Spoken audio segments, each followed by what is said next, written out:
Good morning, students. Today we are going to start with the next topic of C++, that is scope of variables. So, students, first of all, I want to discuss what we have already done in the previous lecture. So, in the previous lecture, we have studied the format of C++ program, where we have studied simple C++ program to print a message on the screen, and after that we have studied one more example, that is program to perform sum of two numbers, and then we have discussed about C++ comments, why we use comments, whereas comments are the non-executable part of the program. Now we have to start with the next topic of this unit, scope of variables.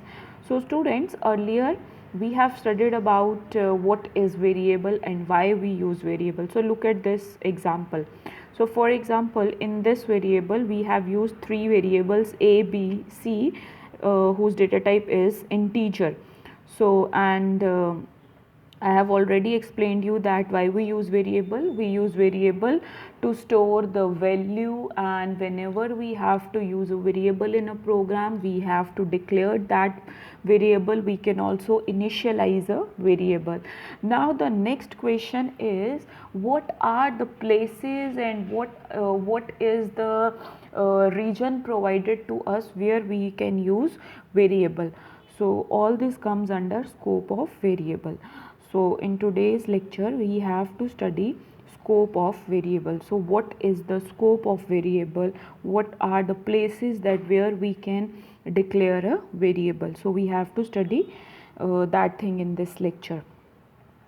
So what is a scope of variable? A scope is a region of the program. Region means area where we can in this scope we have to study where and what are the places in a program where we can make use of variables.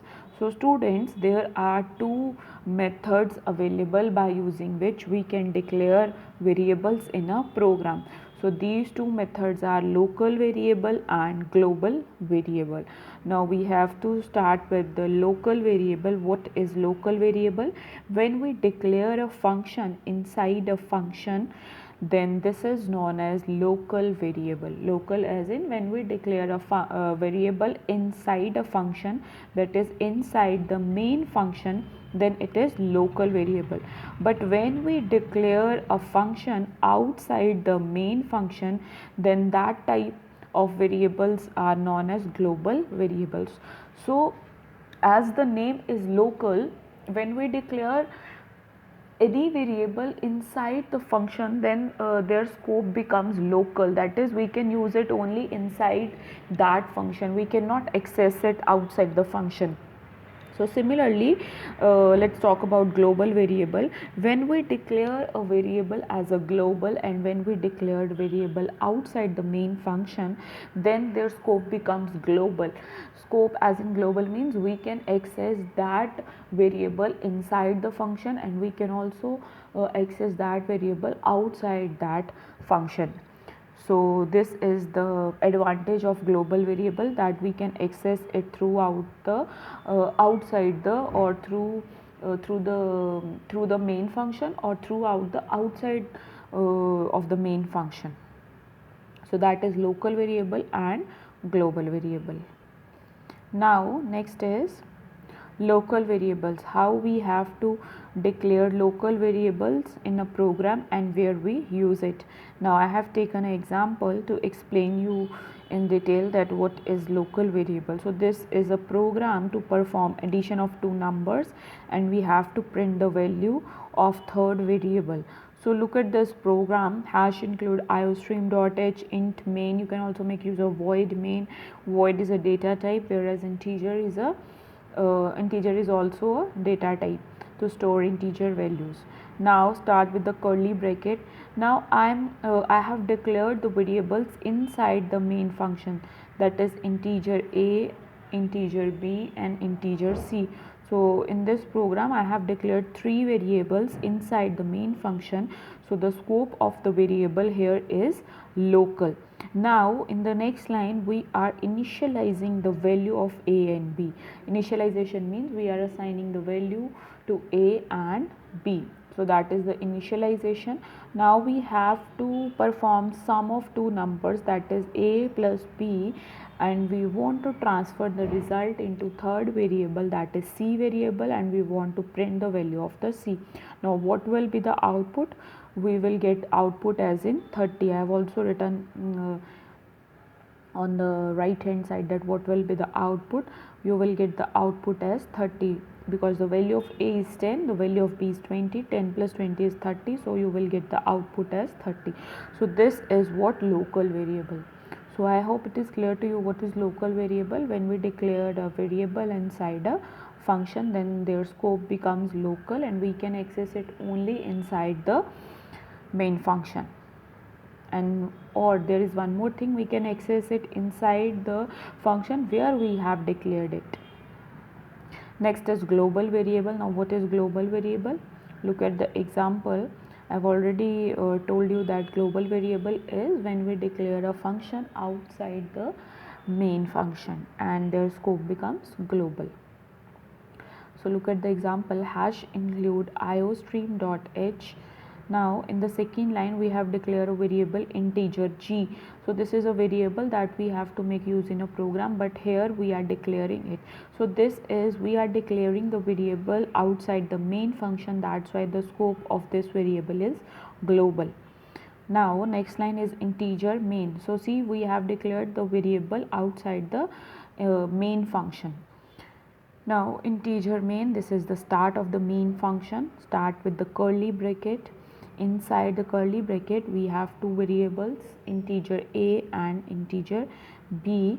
Now we want to assign value 10 to a and 20 to b, and we want to perform addition of two numbers, and we want to transfer that result into third variable g, and we have to print the value of g.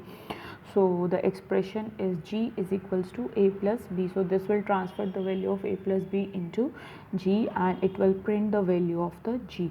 Now what will be the output in this program? So again the value of a is 10 and the value of b is 20, and after performing the operation the value and the output will be 30. So see students, the output is same in both the programs, whether we have declared the variable locally or globally. But there is a huge difference between both the programs. The difference is here we have declared the variables locally and we can access it only within this main function. Now look at this diagram. In this diagram we have, in this example we have declared the variable globally. So as we have declared the variable globally, we can also use it inside this main function, and we can create one more function, we can create two or three more functions, and we can access the value of g. So this is the main difference between local and global variable. So students, this is very important topic because it is very important for you to understand whatever variable we are using, whether it is local or global. And apart from that, I want to show you one more thing that we have already studied. So scope of variable.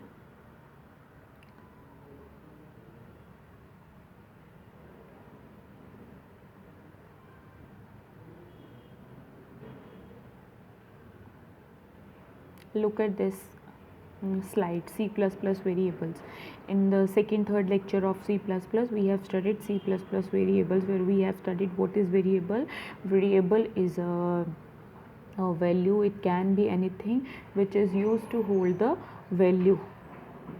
So where we have studied that we use variable to store the value, and whenever we have to declare a variable in a program, we have to define that variable, we have to declare that variable with its data type, where we have studied that we can declare a variable with the data type integer, double, char, string, bool, whatever we want. After that we have studied variable declaration rule in C++, where we have studied whenever we have to declare a variable, it is very important to follow the rules while declaring a variable. So that was all about variable. And after that we have studied data types, where I have explained you that whenever we have to declare a variable, we can use following data types. Now in today's lecture, we have discussed that what is the scope of the variable, that is whenever we have to use a variable inside a program. So this is the basic structure of C++ program.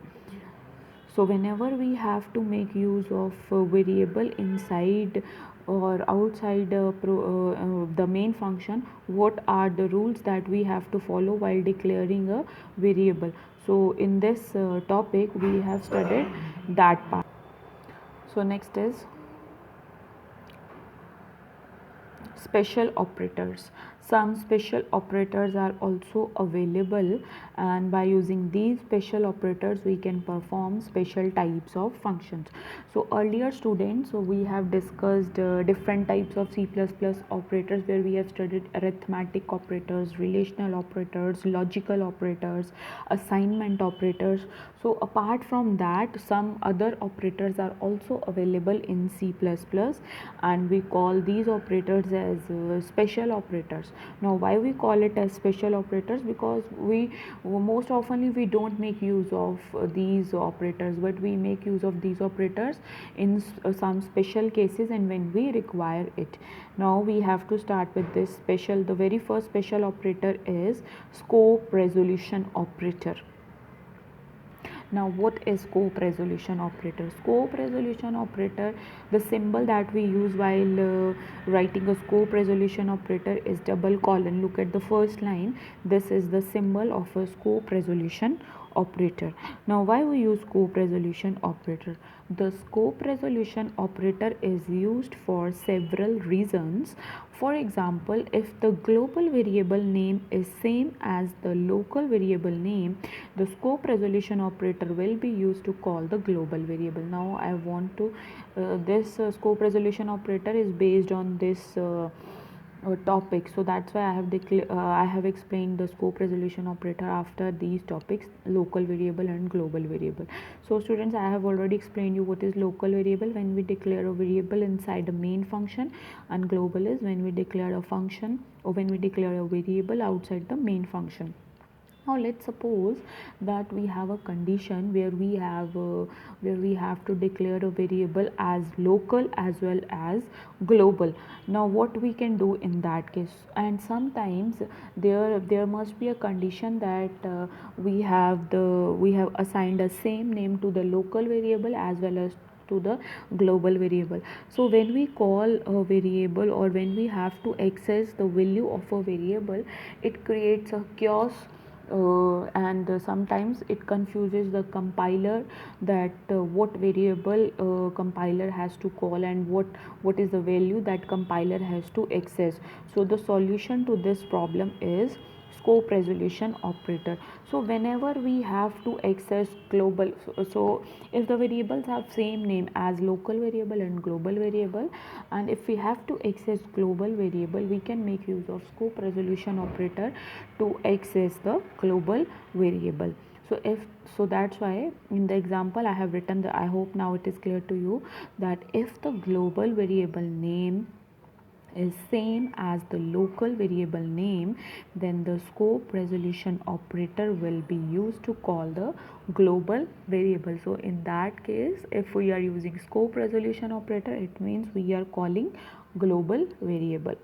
Now it is also used to define a function outside the class, and it is also used to access the static variables of a class. This is one more advantage of, and this is the one more working of scope resolution operator, that is if we have to define a function. So see students, you have not studied functions in the next coming session I will explain you functions, because you have a full-fledged topic of functions in your syllabus.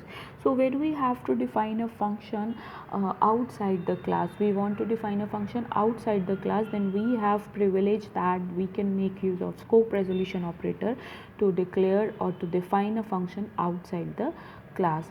And it also provides us facility that we can access the static variables of a class. Now what is static variables? Static variables are the variables whose values remain fixed throughout the program,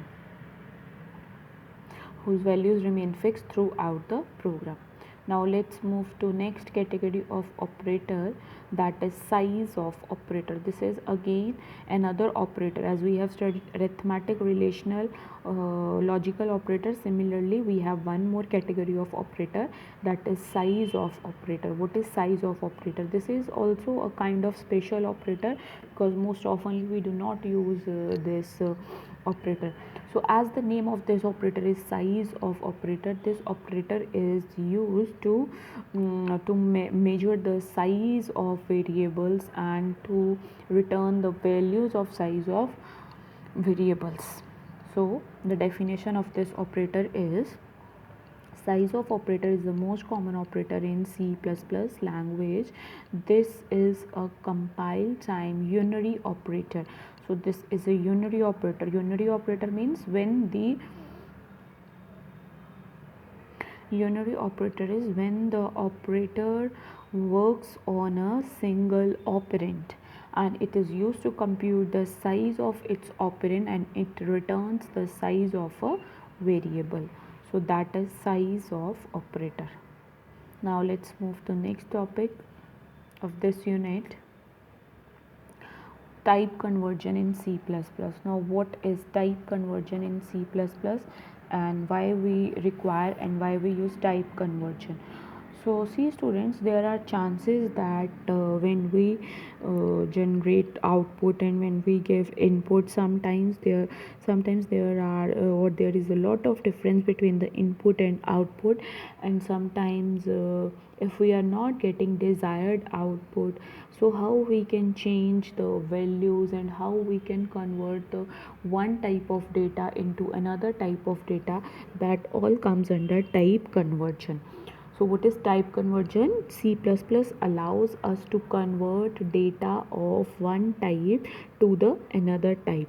So when we convert the one type of data into another type, this is known as type conversion. Now we have two types of type conversion, implicit and explicit. So as implicit word means by default, whereas the explicit means when it is done by the user.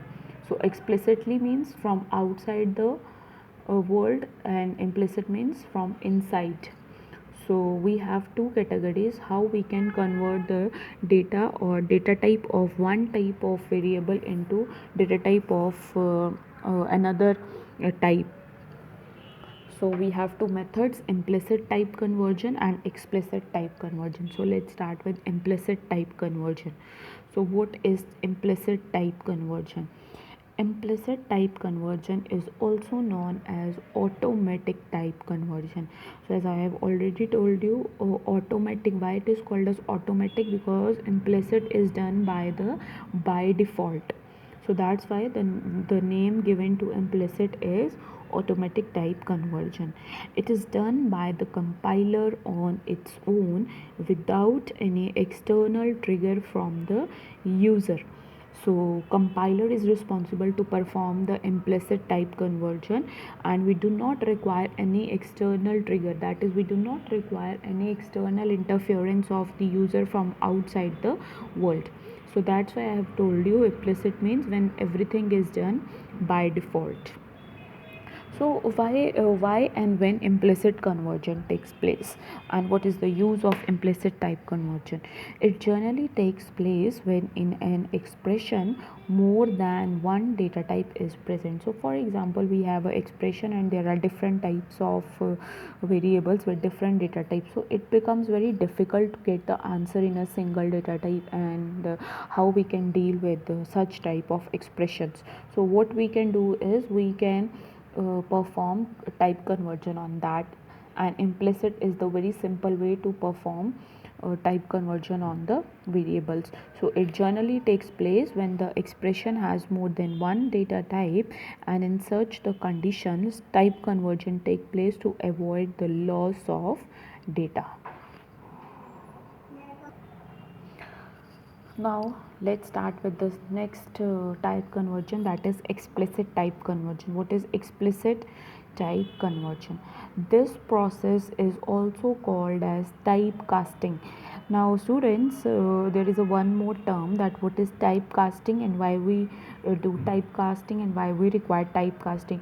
So we call it as explicit type conversion as typecasting, whereas we call implicit as automatic type conversion and explicit as typecasting. Typecasting is also a procedure in which we can convert the data type of one variable into another variable, and it is user defined. So the main thing is it is user defined. Now in case of explicit, as I have already told you, it is done by the user from outside. So that's why it is user defined, and user is responsible to perform the explicit type of conversion on the data. So here the user can typecast the results to make it of a particular data type. So students, with this we have completed the implicit and explicit type conversion methods. So in today's session we have studied scope of variables, where we have two types of variables, local and global, and we have privilege that we can declare the variables in the program as in local form and in global form. And what is the benefit of declaring the variable as a global? So the benefit is we can access the variables from outside the main function, and we can also declare the variables and the functions outside the main function. After that we have studied a special operator, that is scope resolution operator. Scope resolution operator is a very special operator, and we have to use scope resolution operator while using global variables. So if in a program we have used both local and global variables, so we can refer and we can call global variables by using scope resolution operator. Now after that we have studied one more special operator, size of operator, which is used to return the value of the variable or to return the size of a variable. And there is one more advantage of size of operator, it also returns the size that variable is. Then it allows and it returns the total memory which a variable has used. It also returns the memory requirements. After that we have studied type conversions in C++, where we have two types of type conversions, implicit and explicit. When type conversion is done automatically, then it comes under implicit form, and when this conversion is done by the user from outside without the interference of the compiler, then this type of conversion is known as explicit type conversion. So students, with this we have completed this session and we have studied these topics.